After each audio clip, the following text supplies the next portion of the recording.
All right, let's dive into a really revolutionary time in music history, the classical period. We're talking roughly between 1750 and 1820, when music went through this huge change, moving away from super complex stuff to something way more elegant and clear. And this wasn't just about the notes. It was a reflection of a whole new way of thinking that was sweeping across the world. So that begs the question, right? What on earth could an intellectual movement like the Enlightenment have in common with a symphony? Well, the answer is everything. They shared this obsession with reason, with order, clarity, and balance. So let's unpack how these powerful ideas actually composed an entirely new sound. So, Section 1, an age of order, or how we went from complex to clear. The classical period didn't just pop up out of nowhere. It was a direct, very conscious reaction against the style that came right before it, the Baroque era. Composers were literally rejecting complexity, choosing instead to create music that was beautiful, elegant, and easy to follow. And you can really see the shift in thinking right here.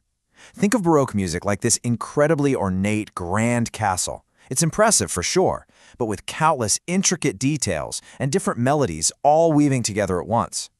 Classical composers, they wanted to build something totally different, a structure defined by elegance, balance, and clean lines. The goal was to make music that was graceful, accessible, and just felt logical. Okay, so the sound of clarity. What actually makes a piece of music sound classical? Let's get into the weeds a little bit and break down the core ingredients that really define the sound of the era. The first big thing is a change in what we call texture. Music became overwhelmingly homophonic. Now, that sounds super technical, I know, but the idea is actually really simple. Think of it like a lead singer with a backup band. You've got one clear main melody, and everything else is just there to support it. This was a massive change from the Baroque style, where you might have had several lead singers all competing for your attention at the same time. Composers also got a whole new level of control over emotion through volume.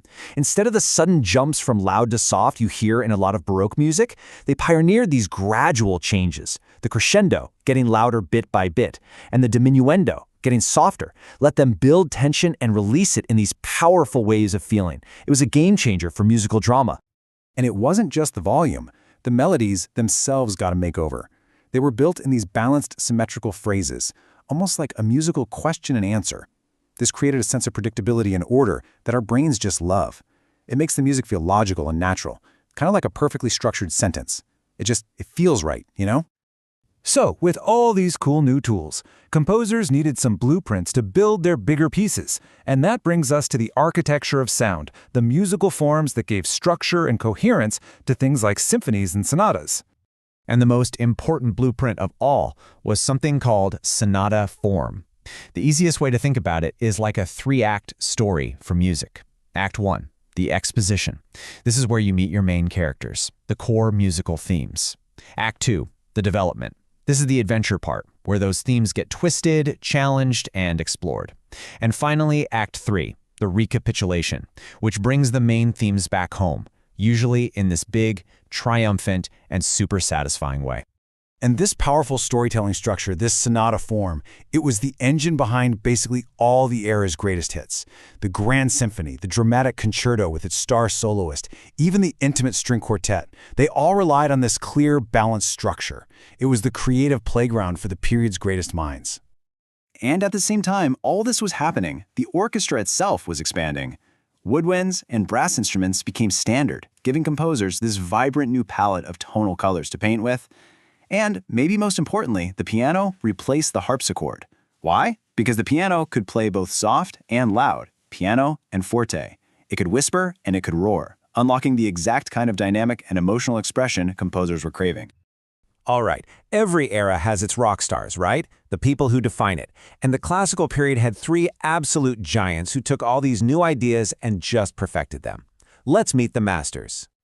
And what's so cool when you look at their lives laid out like this is seeing how they overlapped. You've got Haydn, who's the established master, kind of setting the rules. He shapes Mozart. Then both of them set the stage for this young, fiery Beethoven who just soaks up everything they did before completely shattering the mold. It wasn't just a sequence of guys, it was a real, evolving musical conversation. So let's quickly break down what made each of these guys legendary. First up, Joseph Haydn, known as the father of the symphony.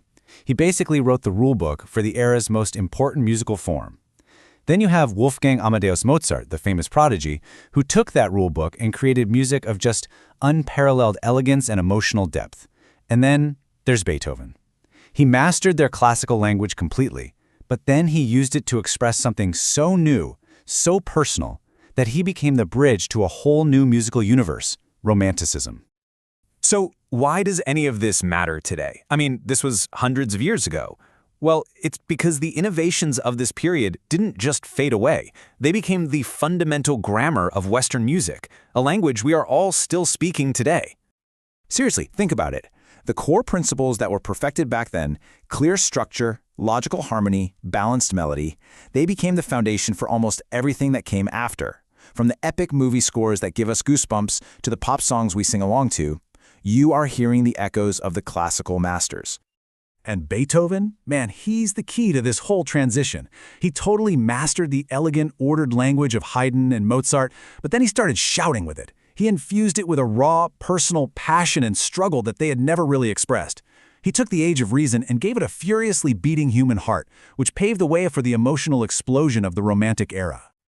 And that kind of leaves us with a big question, doesn't it?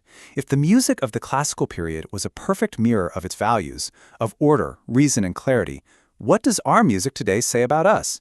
What ideals are defining the soundtrack of our age? Something to think about. Thanks for joining me for this explainer.